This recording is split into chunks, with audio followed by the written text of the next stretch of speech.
বুবু বিদেশে একটা ছেলের সাথে প্রেম করে। ছেলের নাম ফরাদ, ইটালি থাকে, এখন দেশে আইছে। বুবু আপনারে কি ভালোবাসে, আপনার থেকে আরো অনেক ভালোবাসে ওই ছেলেরে। আপনার সাথে ফোনে কি কথা বলে বুবু? বুবু তো সারা রাত 24 ঘন্টা ওই ছেলের সাথে কথা বলে, হোয়াটসঅ্যাপ, ইমোতে। আপনি একটা কথা বলেন, আপনি বুবুকে যখন যখন ফোন দেন তখন তখন পান না তো? কারণ বুবু আমার ফোন দিয়ে ওই ছেলের সাথে কথা বলে। কেন জানেন? কারণ আপনি যেন অ্যানাদার কল ওয়েটিং এ না পান। আমার বুবু এখন কই আপনি জানেন? ওই ছেলের সাথে দেখা করতে একটা হোটেলে গেছে। আমার পাখি আমার হাতি ধরতে দেয় না, আবার আরেক বেটার লোকে আরেক হোটেলে যাইবো? না না, আমি এসব বিশ্বাস করি না। বুবু যে আপনার হাত ধরতে দেয় না, এটাও বুবুর একটা অভিনয়। বুবু আপনার হাত ধরতে দেয় না, কিন্তু ওই ছেলের সাথে একটা হোটেলে। আমার বুবু তো, আমি এর থেকে আর বেশি কিছু বলতে চাই না। ওই ছেলে বুবুরে ছবি পাঠাইছে, আমার ফোন দিয়ে মেসেজ করে দেখেন। আপনি জানেন আমি এখনো আমার বুবুকে ফোন দিতে পারি, সে তো ওই ছেলের সাথে হোটেলে আছে। কি অবস্থা? কই তুই? তোরা ভালো লাগাইছি, কত কিছু যে নিয়ে আইছে, তোর লেগেও নিয়ে আইছে জানোস। বাহ, ভালো তো, ভিডিও কল দিব। এই দেখ কত কিছু নিয়ে আইছে, দেখ দেখ দেখ। তুই যে মিজান ভাইয়ের সাথে এগুলো করছিস, তো একদম কাজটা ঠিক করিস নাই। মিজান ভাই খুব কষ্ট পাবে যদি এগুলো জানে। মিজান ভাই একটা ভদ্র মানুষ, সহজ সরল মানুষ, তার মনটা এত ভালো। তুই কেন মিজান ভাইকে ঠকাইলি? কোনটা ঠিক আর কোনটা বেঠিক ওইটা আমি খুব ভালো করে বুঝি। আকি তোর আমার এগুলো বুঝানো লাগবো না, আমার নিজের ভালো আমি নিজে বুঝি। মিজান ভাই,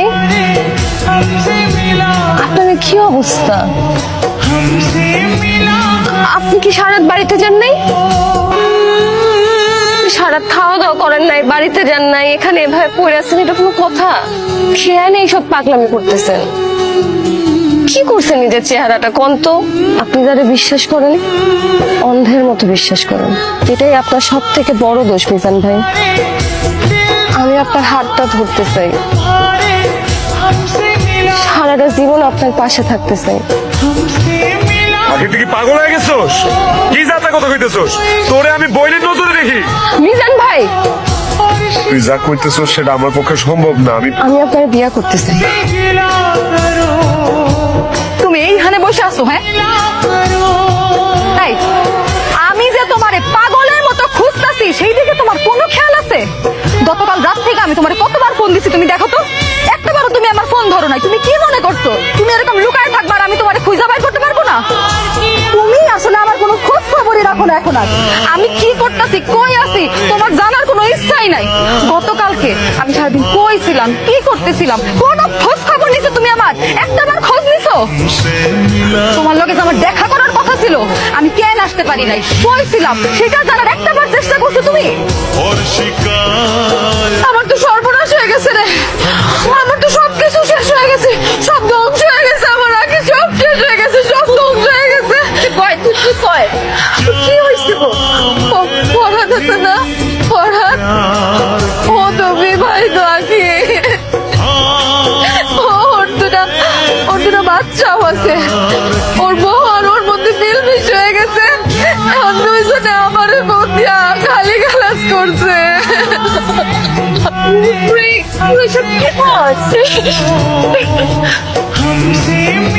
তুই ঠিক বলছি জানোস, নিজানের বদয়া লাগছে, নিজানের বদয়া লাগে আজকে আমার সাথে এরকম হয়েছে। আমি কি করব? মিজান তো আমার ফোন ধরতেছে না।